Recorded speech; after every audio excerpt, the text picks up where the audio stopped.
تبارك الذي جعل في السماء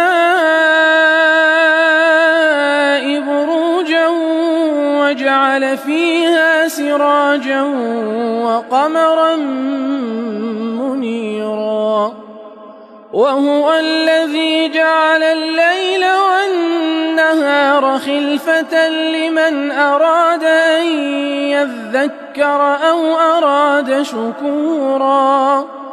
وعباد الرحمن الذين يمشون على الأرض هونا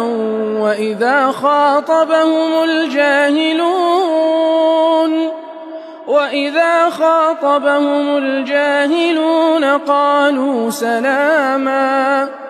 والذين يبيتون لربهم سجدا وقياما والذين يقولون